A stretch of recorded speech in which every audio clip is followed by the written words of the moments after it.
Hello, hello mga inday! Good morning naman! Isang nakakalokang morning to everybody! Ngayon, sasabihin ko, may nagtanong kasi sa akin kung gaano ako katagal sa Saudi Arabia. Sabi sa akin, kasi nasa Pinas pa siya, nag-aantay siya ng retro. Retro ngayon, so sabi niya sa akin, kaka-file lang ng I-140 niya. At nasabi ko sa mga vlog ko na tumagal ako ng Saudi Arabia for like 5 or 6 years. Sabi niya ganun sa akin. Sabi niya sa akin, worth it ba daw na mag-Saudi muna siya and then after that, dun na lang antayin yung kanyang US opportunity. Since na-file na daw yung I-140, baka hindi niya daw matapos yung contract niya. Kung hindi mo man matapos yung contract mo mga Inday, I mean, ma'am, kung hindi mo man yun matapos, pwede ka naman mag-resign. Like, if you have a 2-year contract in Saudi Arabia and fortunately, or less than 2 years lang yung processing, like, kung na-file na yung I-140 mo, tapos naka-sign up ka ng contract ngayon with Saudi Arabian employer or Saudi employer, and then nagka-visa ka before the end of your contract, I think pwede ka namang mag-resign. Hindi ka naman siguro pipigilan. Especially, pipigilan ng sobra-sobra. Especially kapag meron ka ng visa and yung reason mo is US opportunities. Hindi naman.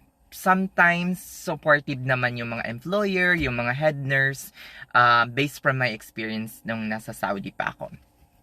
So, ano ba yung mga advantage or yung mga nagustuhan ko nung nagtatrabaho pa ako sa Saudi Arabia? Number one, pinaka number one mga Inday, very safe. Super safe ang Saudi Arabia. As in, maraming takot dati sa Saudi Arabia. Like sabi nila, napaka-strict, napaka-strict, tapos maraming mga kaguluhan or something, yung mga rape, ganyan-ganyan,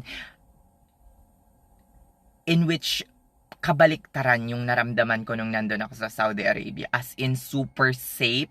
Walang gun violence.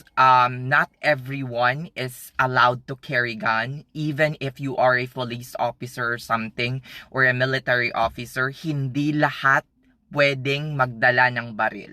So, very safe ang Saudi Arabia. Umuwi nga ako alas 2, alauna, alas 3. Walang nangyayari sa akin, dahil sana nga may nangyari. Gustong mag-asa. Anyway, yun, walang nangyari, unfortunately. Charis.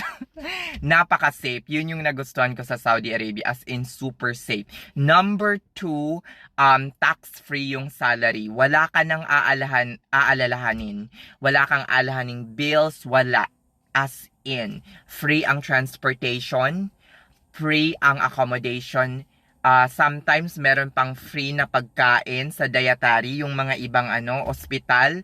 Binibigyan pa sila ng mga hilaw na pagkain na pwedeng lutuin sa mga Ministry of Health. Nakakaloka! So, kunyari, sumasahod ka ng 7 or 8,000 or 6,500 SR mga Inday, siguro mababawasan lang yun ng 500 and the rest ipon mo na yon. So wala kang aalahaning budget or what.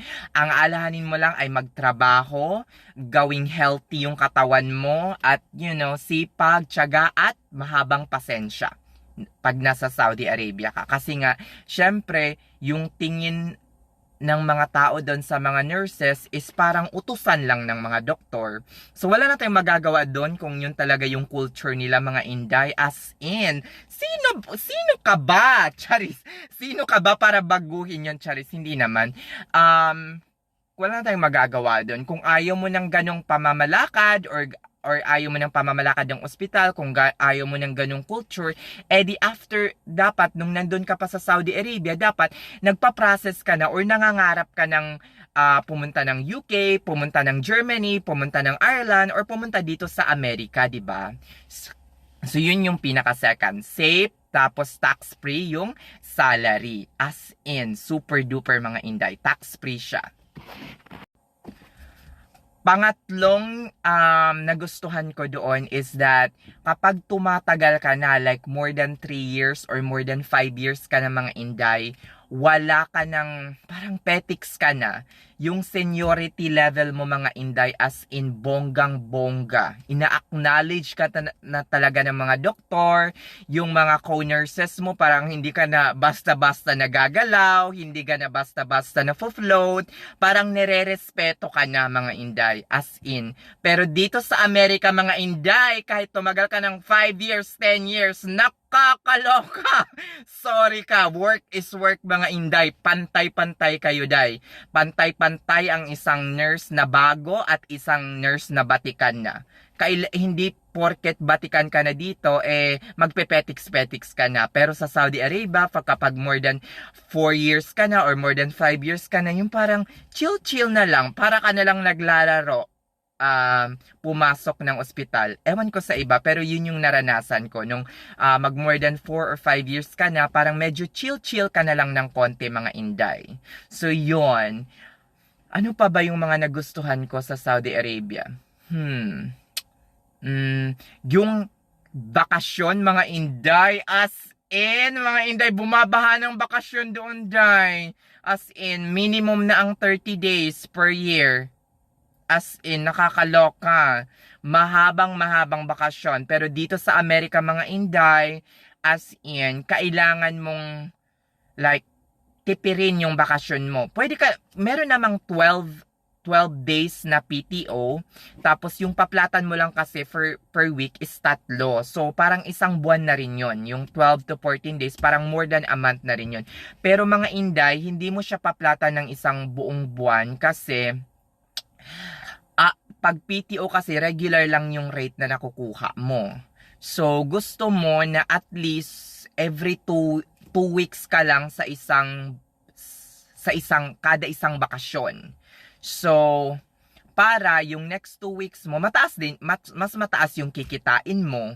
In my own opinion lang ha. Kasi syempre marami kang babayarang bills, gusto mo ring makaipon. So hindi mo sasagarin yung lahat ng PTO mo. At saka yung PTO mo mga Inday, kailangan mo ring mag-reserve just in case magkasakit ka kasi walang sick leave dito mga Inday. Ayan, yan pa ang isang na-appreciate ko sa Saudi Arabia. Kapag nag-sick leave ka mga Inday, hindi yun ika-count sa annual leave mo or sa paid time off mo. Sick leave talaga, bayad ka talaga noon. Dito, kapag magsisick leave ka mga Inday, ibabawas yun sa paid time off mo or annual leave mo. Nakakaloka! As in, ibabawas talaga yun mga Inday. Very sad, pero pinili nating mag-Amerika, pero worth it naman talaga. Yun lang yung mga disadvantage. May mga disadvantage at advantages din naman ang pagtira or pagpunta dito sa Amerika as a US nurse, 'di ba? So yun yung mga nagustuhan ko. Yung sick leave, safe always yung place, tax-free yung salary, tapos pag tenure ka na or senior ka na, medyo papetiks-petiks ka na lang papasok sa trabaho. So yun yung mga nagustuhan ko sa Saudi Arabia mga Inday. Sige na, babush na mga Inday at magbibihis pa ako dito kasi gagagaling ko lang ng gym and then papasok pa ako ngayon ng 12 to 12. Sige na, babush na! Bye-bye!